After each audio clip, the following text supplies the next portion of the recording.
Welcome to Podsdale. I'm your host, Holly Walter.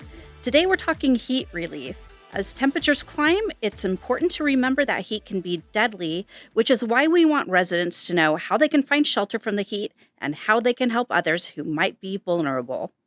The Maricopa Association of Governments coordinates with partners throughout the region to implement the Heat Relief Network, which Scottsdale is proud to be part of. But before we get into more details, let's turn the time over to Stephanie Hirata for this episode's Fast Five. Hi, I'm Public Affairs Specialist Stephanie Hirata with 5 fast things happening around the city you need to know. Kicking us off at number 5, the monsoon is underway and will last through September 30th. These storms form quickly and can cause severe localized winds and flooding. That's why it's important to be ready, set, go. This 3-step program encourages Arizonans to get ready now for what threatens their community, to be set by maintaining awareness of significant danger, and to go evacuate immediately when the danger is current and life-threatening. Visit ScottsdaleAZ.gov and search Monsoon Ready to learn more about staying safe during this monsoon. Next up at number 4, we've got Fall Fun for All. Registration for Scottsdale's fall recreation programs and after-school programs is now open. With a wide variety of classes and programs available, there's something for everyone.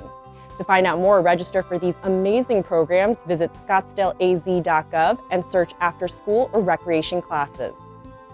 Slide the Rails is back and in our number 3 spot. The fun begins at 9 a.m. on Saturday, August 6th at the McCormick-Stillman Railroad Park.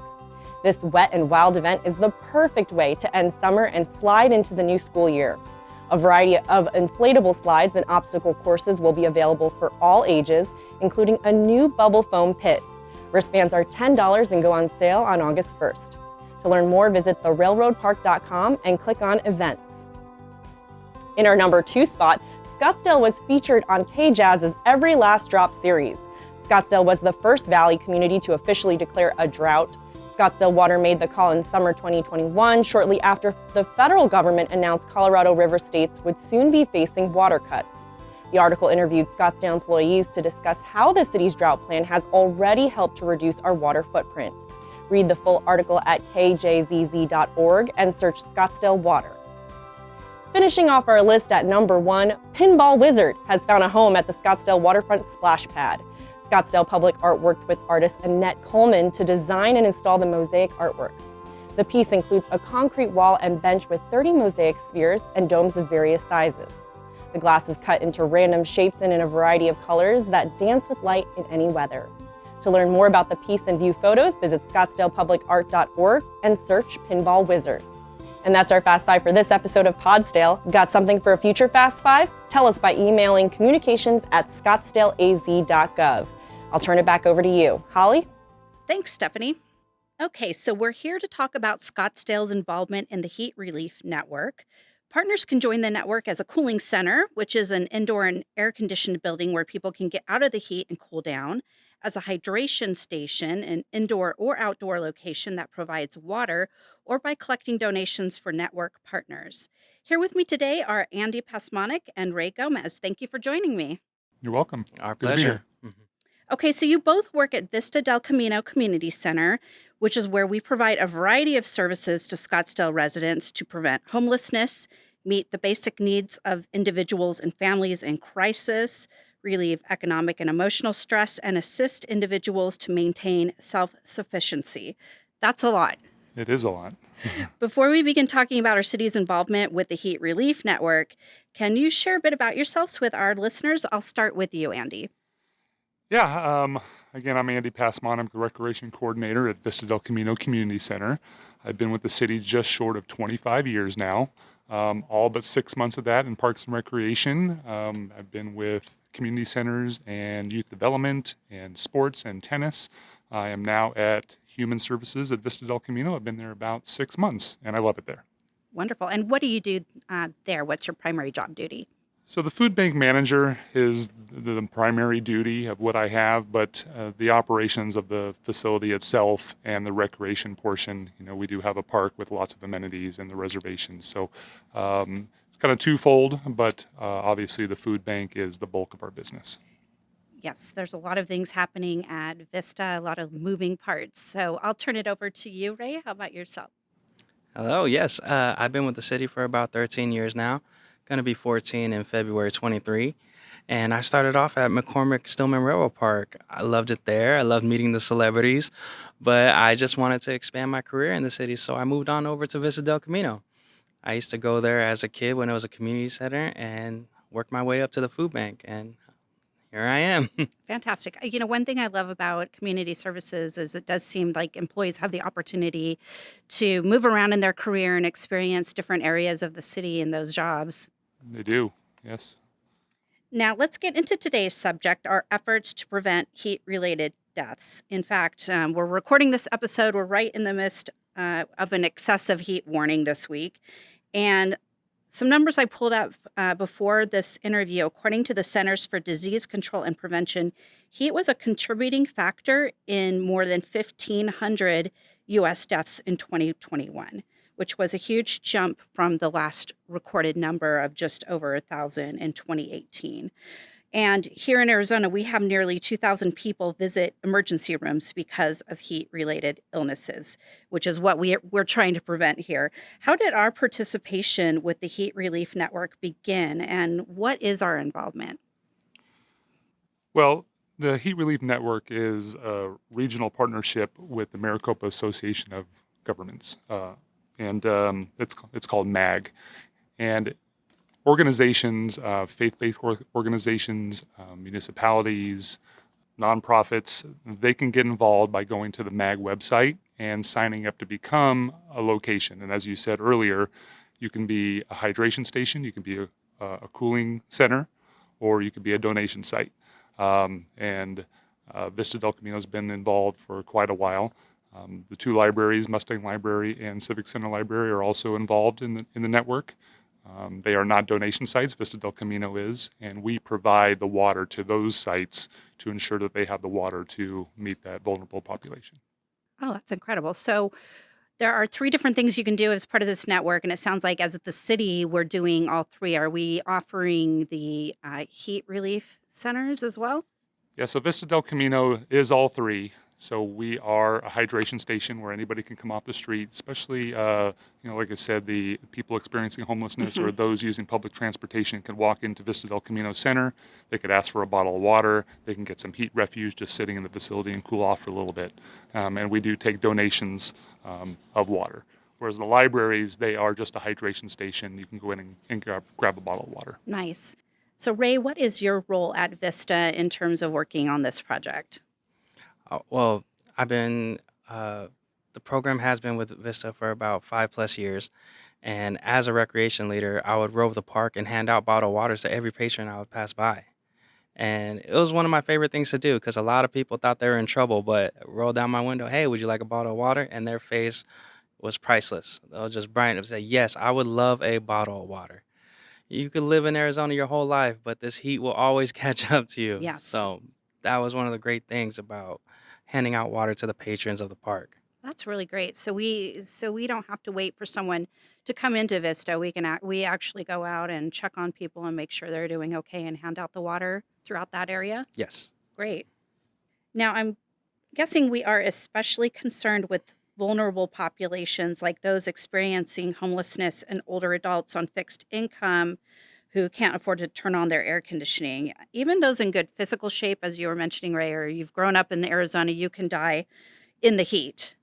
How do we target those populations? Do we do any kind of outreach to let folks know that we have these cooling stations and hydration stations available?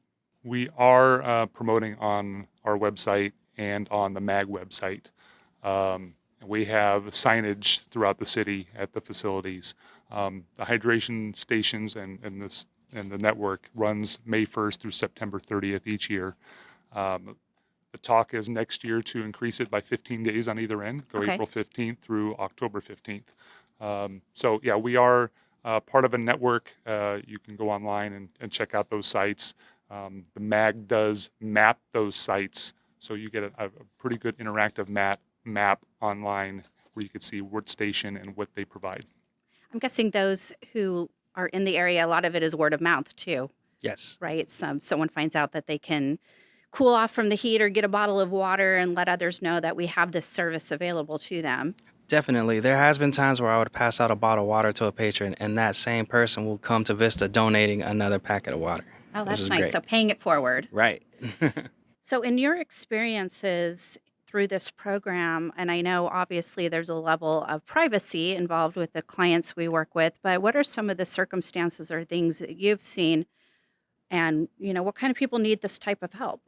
Well, growing up, not only have I been the helping hand, my mother was also the receiving hand. She was a single mother of three boys, and she received a food box from Vista Del Camino.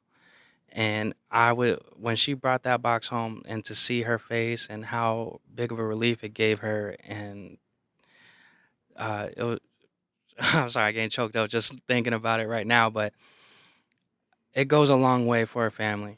And especially now, we give out more stuff with the food boxes, and I just, sorry, I can't, I can't even talk about it, but Well, it shows that your heart is really into the work that you do, and it has a lot of meaning. So you're bringing up an excellent point. Not only do we need to think about keeping people hydrated, but fed as well. And our food bank is open year round, right? right.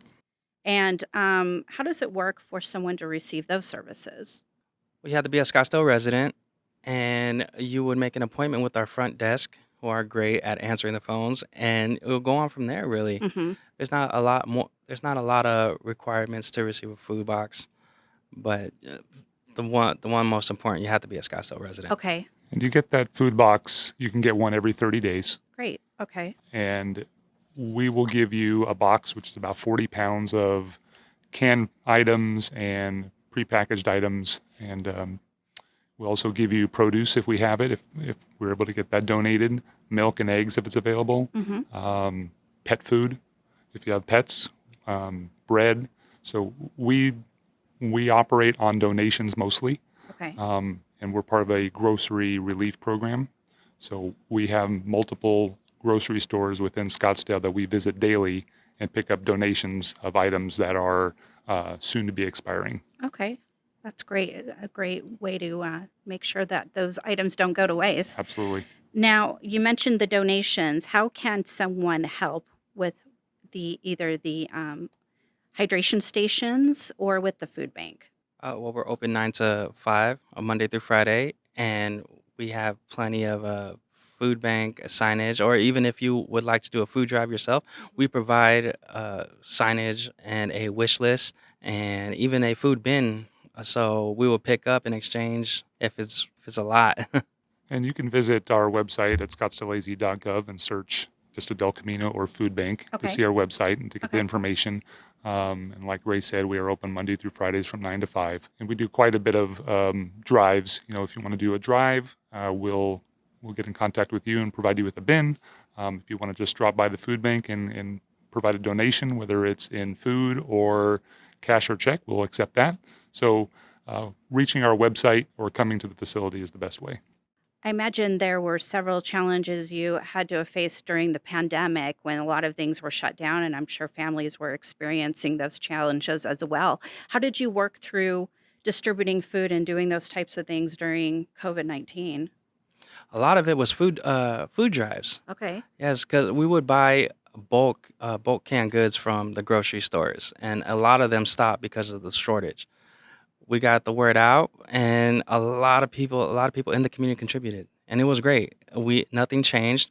A lot of the donations from the grocery stores did slow down though. Yeah, so that was the only part, not able to give a family milk and eggs all the time.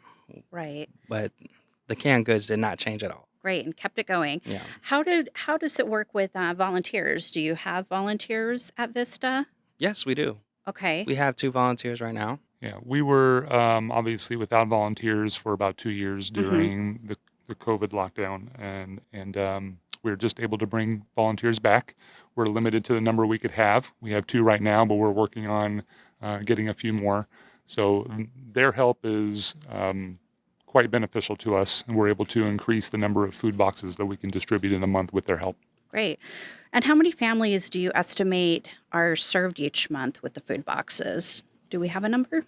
Yeah, about 150 plus families. Oh, Yes. that's a lot. We were able to increase our distribution over the summer with some help from county employees. So we were up to about 240 families last month. So again, with volunteers and others, we're able to increase that distribution. Fantastic. And do we have any estimates on the amount of water we distribute through the hydration stations? Well, I would say 60 cases a week, but we still have more than enough to provide water to all the patrons. Excellent. That's great to know. Now, going back to the heat, Andy, do you have any common sense tips that you can suggest for those to stay safe and healthy during the summer? Yeah, absolutely. It's, reduce the amount of time outside and keep that to the morning hours or the evening after the sun goes down. If you are outside and you're exercising, reduce that time as well. If you're outside, wear sunscreen and stay very hydrated. And if you can find someplace indoors, air conditioned, to spend some time and get some relief, do that as well. Fantastic. And what listeners can do if you do encounter someone experiencing a heat-related emergency, of course, you can call 911. We talked about donating bottled water or canned goods to our food bank at Vista Del Camino, and help to educate your friends and your neighbors on the dangers of extreme heat and tips to avoid heat-related illness. Also, check on your elderly neighbors to ensure that they are staying cool. And of course, let others know about Vista services, the food bank, and everything else they have to offer. Is there anything else that you'd like to share with the listeners before we close today? Well, we would like to thank all the contributors. Thank you for your donations, and it just goes a long way for the families. And I cannot tell you how much we appreciate the help. We wouldn't be able to do the great things without all the food drives and the donors. And just thank you so much. Yeah, and please donate. Water is definitely a need during the summer months. It is only getting hotter. As we know, the climate is changing a bit, and it seems to get hotter every year.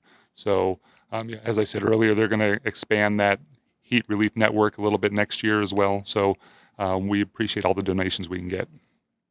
Fantastic. And as we mentioned, free water and heat refuge through September 30th. Our stations are available at Civic Center and Mustang Libraries and Vista Del Camino. And we talked a lot about this map to search for hydration stations. You can go to azmag.gov and find that information for locations throughout the valley, or visit ScottsdaleAZ.gov. You can search either Vista Del Camino or search hydration station for more information. Andy and Ray, thanks again for joining me today. Thank you, Holly. We appreciate it. Thank you for having us. And that wraps up another episode of Podsdale. Have a suggestion for a future episode? Send it to us at communications@ScottsdaleAZ.gov. Until next time, stay safe and stay cool.